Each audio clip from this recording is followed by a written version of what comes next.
जसं काँग्रेसच्या बाबतीमध्ये लोकसभेत 2 वेळेला घडवलं ठरवून, त्याच पद्धतीनं या महाराष्ट्राच्या विधानसभेमध्ये हा निकाल लावून घेतलेला आहे। महाराष्ट्र जो विकायला काढलेला आहे त्याला आम्ही विरोध करत होतो, मुंबई विकायला काढलेली आहे त्याला आम्ही विरोध करत होतो, आणि हा विरोध आमचा मोडून काढण्यासाठी या पद्धतीनं निकाल लावून घेतले। नपेक्षा असे निकाल या महाराष्ट्रात कधीच लागणं शक्य नाही, लागूच शकत नाही। राऊत साहेब, विक्रोळी विधानसभेमधून सुनील राऊत आता आघाडीवर आहे, बरं तुम्ही त्याच्याबद्दल काय म्हणाल? नाही बघा, असं आहे की काही ठिकाणी त्यांना सुनील राऊत असतील, परळ असेल, दादर असेल, इकडे काय गडबड केली तर 100% लोकांना त्रास होईल हे पचवणं। सुनील राऊत यांचा पराभव करणं सोपं नव्हतं, त्यांनी प्रयत्न केले, त्याच्यामुळे त्यांना इथे काय करता आलं नाही। अशा काही जागा त्यांनी सोडलेल्या आहेत। म्हणजे महाविकास आघाडी गाफील राहिली का? आम्ही अजिबात गाफील राहिलो नाही। गाफील कशा करता राहायचं? जनतेचा कौल हा नाही, हे मी एवढंच सांगतो। हा जनतेचा कौल नाही, हा अडाणी आणि त्याच्या टोळीनं लावून घेतलेला कौल आहे। पण राऊतसाहेब, महाविकास आघाडीचा जेवढा नंबर किंवा जी संख्या दिसते, एकूण संख्या, त्यापेक्षा शिंदेची जागांची शक्यच नाही। एकनाथ शिंदेना कोणत्याही परिस्थितीत 20च्या वर जागा मिळणार नाही, हे सगळ्यांचं अनुमान होतं। हे भारतीय जनता पक्षाचं अनुमान होतं सुरुवातीला। त्यानंतर आम्ही आमच्याकडे असं ग्राउंड रिपोर्ट होता की भारतीय जनता पक्ष हा 65 ते 70 जागांवर जिंकेल, कदाचित तो मोठा पक्ष राहील, कदाचित तो मोठा पक्ष राहील। पण अजूनही तुम्हाला अशी आशा वाटते का की नाही, त्यांनी आता यंत्रणाच ताब्यात घेतली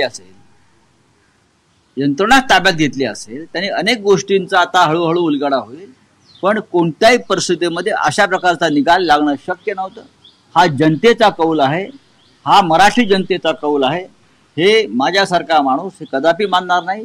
मराठी जनतेचा, शेतकऱ्यांचा, कष्टकऱ्यांचा हा कौल नाही।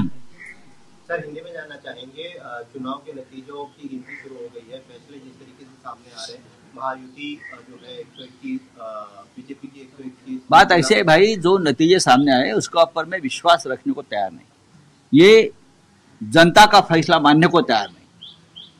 हमने महाराष्ट्र की जनता का जो मन है, हमें मालूम था किस दिशा में जा रहा है, लेकिन 2 दिन पहले गौतम अडानी के खिलाफ एक वारंट निकला, अरेस्ट वारंट, बहुत बड़ा भ्रष्टाचार का आरोप हो गया, ब्राइब का केस है, रिश्वत का केस है 2000 करोड़ का।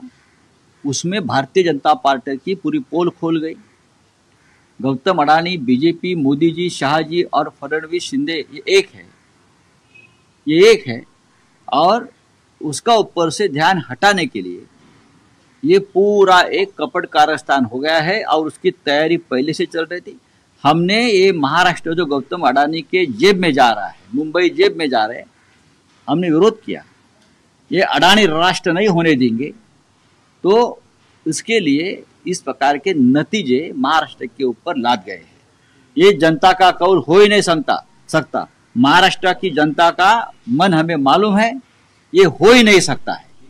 राऊत साहब, दिख रहा है कि लाडली बहन जो सरकार महाराष्ट्रातल्या जनतेचा कौल नाही, सर्वसामान्य मराठी माणसाचा आणि कष्टकऱ्यांचा हा कौल नाही। गौतम अदानी जिंकलाय, महाराष्ट्रात त्यांना हे दाखवायचं आहे। एक प्रकारे यंत्रणा आपल्या ताब्यात घेऊन त्यांनी हे सगळं केलेलं आहे, असा आरोप सुद्धा संजय राऊतांनी केलेला आहे। विशेष म्हणजे ही गोष्ट अधोरेखित केली पाहिजे, ते म्हणजे की उद्या 10:30-11 वाजेपर्यंत आम्ही मुख्यमंत्री पदाचा चेहरा जाहीर करू, असं कालच्या पत्रकार परिषदेमध्ये संजय राऊत म्हणत होते। तेच संजय राऊत आज थेट आरोप करतायत, ते म्हणजे की अशा पद्धतीनं लेकिन लोकसभा चुनाव के वक्त आपने जो जनता ने कॉल दिया उसको उस वक्त भी हमने कहा था मोदी जी हार गए हैं, लेकिन चाहे महाराष्ट्र हो चाहे और स्टेट में गड़बड़ की है। महाराष्ट्र के नतीजे भी उससे ज्यादा आने वाले थे अच्छे।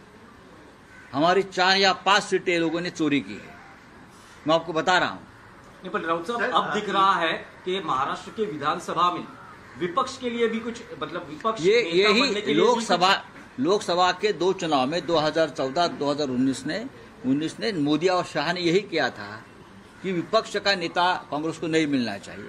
इस बार भी वही स्ट्रेटेजी महाराष्ट्र में की है कि विधानसभा में कोई विपक्ष का नेता नहीं रहेगा। ये हमेशा बीजेपी की स्ट्रेटेजी रही।